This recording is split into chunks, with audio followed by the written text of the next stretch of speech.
So it would appear that Magic Legends, the action RPG, once billed as an MMO, but eventually revealed to be not an MMO after saying it was an MMO for far too long.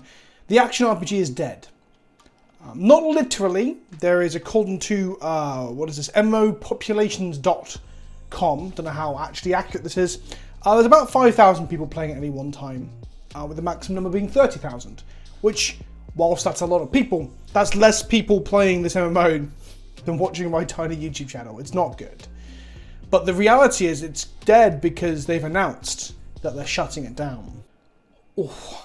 For those of you who don't know what Magic Legends is, it's an action RPG based upon the Magic the Gathering intellectual property. It was announced quite a while ago, perhaps 2 years ago, roughly speaking, as an MMO, which got people talking and excited.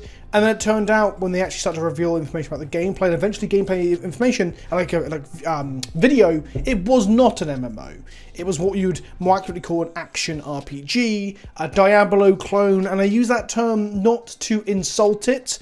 I use the term Diablo clone to literally just evoke the idea that it is looking to itself evoke Diablo. I was lucky enough to be able to preview a spell for it a little while back, about a year ago, and then back in March I sat down with the developers to play a bit of the beta, and I did a short video talking about what I experienced. And honestly, I wasn't very positive. I said that the game wasn't bad, but it wasn't good either. And it definitely didn't tickle any itches or tick any boxes for a Magic the Gathering video game because, well, it didn't feel like Magic the Gathering. There was random instances of meeting Ral Zarek or getting to rim Fibblethip's bumhole or other like fan servicey things, but the fan service kind of stopped at that point. All of the spells and the randomized card decks, which the gameplay central loop is based around, all those spells were just called random fucking generic things, and the art assets were all just random fucking art assets that weren't Magic the Gathering. Now, this video is not to shit upon the creative works or the works in general of a group of people that obviously put time, effort, and energy into making this game. This development studio were, paid by Wizards to make this. And let's be clear as well, Wizards didn't make this. This was out-licensed to Cryptic Studios. Cryptic Studios made Magic Legends, they made Dungeons & Dragons Neverwinter, which is another free-to-play thing. Star Trek Online is probably their biggest known game, and they made Champions Online as well, if we're going through their whole back catalogue. So they've made MMOs and MMO-adjacent stuff like this. Honestly, their back catalogue isn't very exciting. If I'm to put my video game critic hat on, I played Star Trek Online upon launch, but I also hate MMOs, so I have to be honest that I'm very biased there. And there are people still playing Star Trek Online today, so I'm not here to yuck their yum either. But the point I'm getting at is people are like, oh, Wizards of the Coast can't make a good game. They didn't make this. They didn't make Dark Alliance, that's also getting panned critically at the moment. They were things that were outsourced to other studios. And it's not unusual for studios to fuck things up, because, well, making a video game, surprisingly, is not the easiest task in the world. Alongside other mediums like cinema, it is a collaborative experience, a collaborative process that involves dozens, hundreds of people. So by the time you're fully on into the project, it could be that you're past the point of no return in terms of delivering something subpar or not quite what it should be. That's exactly the same as saying subpar. I don't know why I said it a second time. See, if this was a team of people making these videos, maybe an editor would be like, Vince, don't say that again. But you know what? It's just me, so fuck you, imaginary editor. The announcement says Magic Legends shutting down October 31st, 2021. So let's get the news out of the way. On the 31st of October, 2021, which is only in a few months' time, 4 months. Well, actually more like 3, to be honest. No, it's the end of October. It's going to be 4. Either way, the servers are shutting down. They're going to refund people who spent money during the open beta, and it's going away.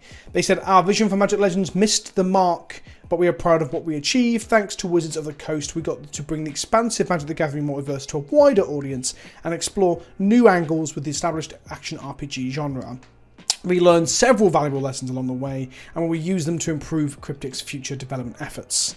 Most importantly, we'd like to thank all players who explored this multiverse with us and provide feedback during the alpha and beta testing phases. We couldn't have gotten this far without you. Bearing in mind the game was already free to play, so sometimes when this happens with less popular MMOs or games as services productions, they then go into a different payment method or payment model. At the bottom of the FAQ, it clearly says, is there a chance that Magic Legends will be revived in the future? At this time, there are no plans to reinstate Magic Legends in the future. So the idea that this could be a different payment model is well, it's just shot dead.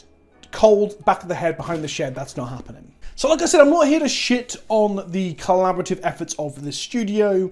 There were people saying initially when the game was announced that Cryptic didn't have a great track record, and I'd be inclined to agree with them. They didn't have anything that screamed that this project was going to be hot fire. But let's just go back to that action RPG versus MMO thing from the initial press releases and stuff. It's weird, right? Because Cryptic made Champions Online and Star Trek Online, both of which are fully fledged MMOs. I say this, I've never actually played Champions, and when I look it up, it says it's an MMO. I'm assuming that would have been changed in the last like 10 years if it wasn't by the community. So they were an MMO developer, but then they made an action RPG, live service, collaborative Diablo-esque thing. Yeah, that's weird. Part of me wonders if the wires were crossed or in early development or mid-development they had to make a huge pivot or something. Of course, it could be much less dramatic than that, and it could simply be that a copywriter for the press copy or the PR firm who deals with the production of their website or whatever, they could have just got it horribly, horribly wrong when announcing it and stuck to that for a little too long. So it could be less dramatic. But ultimately, I guess the fault of this lies not with the average developer or artist or person involved in the production, but I think more so with management or higher up. And I don't just mean necessarily from Cryptic, but that could be also with liaisons from Wizards of the Coast.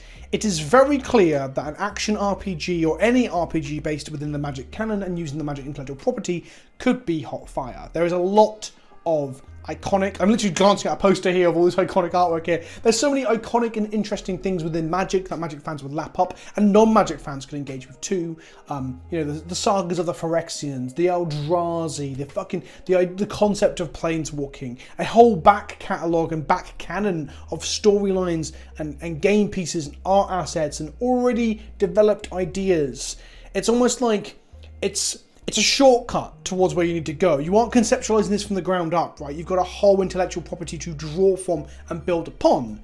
But instead what we had was cookie cutter environments, cookie cutter action, and then spells that were so cookie cutter, they had decided to not even use the dough that was there in the first fucking place. It was a bizarre choice, and one that says to me there wasn't a real good collaboration between the companies. During the beta preview thing where I got to sit down with two of the devs and play through a section of it that I used for a video back in March, I asked, is there a plan to replace these art assets we're using that look relatively generic, if I'm frank about it, with the wonderful, incredible art assets of Magic the Gathering. One of its strongest points, one of the strongest draws of Magic is its incredible art direction, and then the swath, the plethora, the fucking stable of incredible artists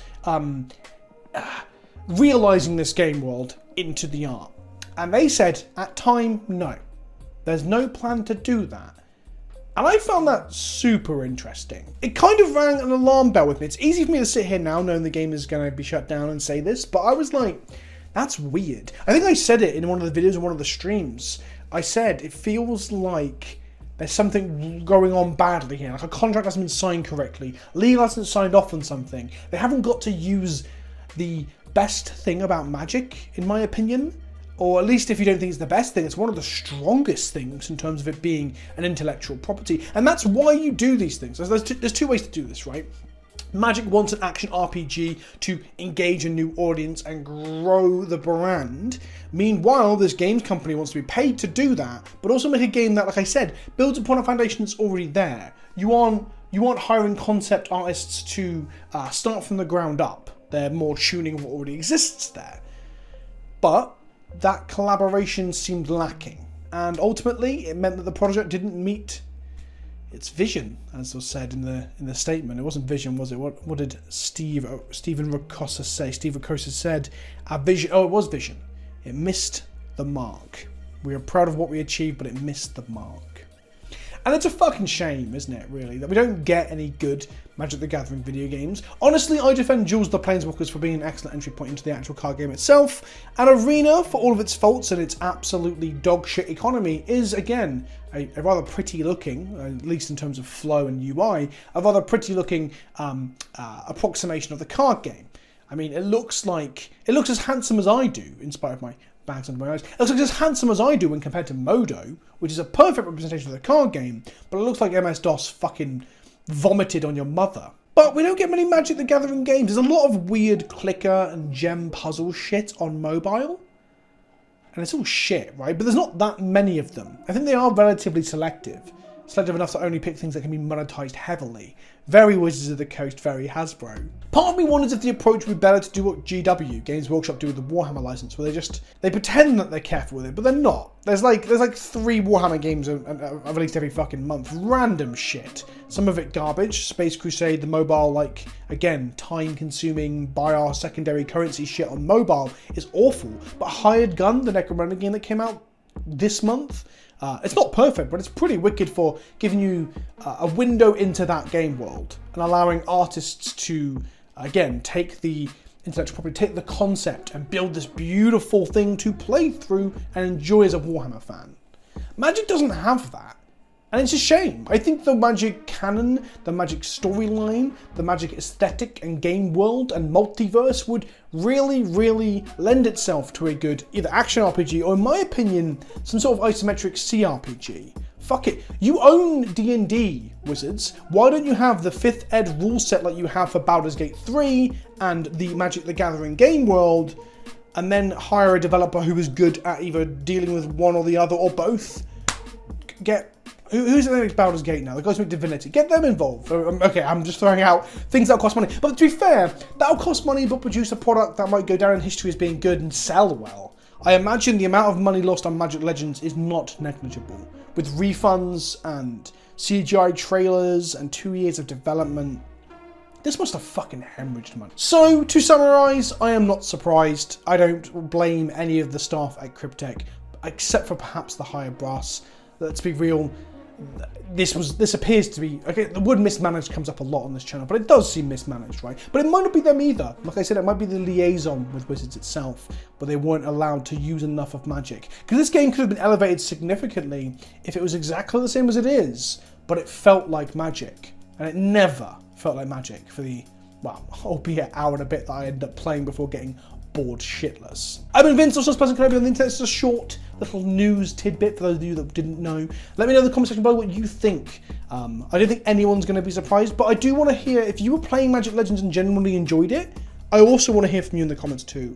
I want to hear if there is, you know, a portion of that 5,000 to 30,000 people that were playing each day who are like, fuck, I was really enjoying this and looking forward to where it was going. And that was a point I made in the original video.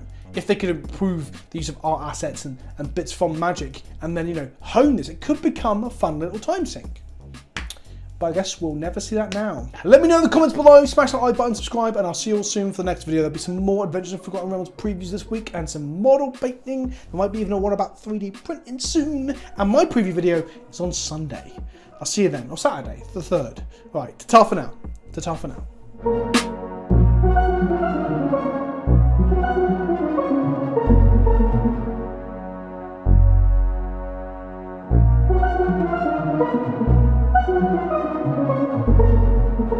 Thank you.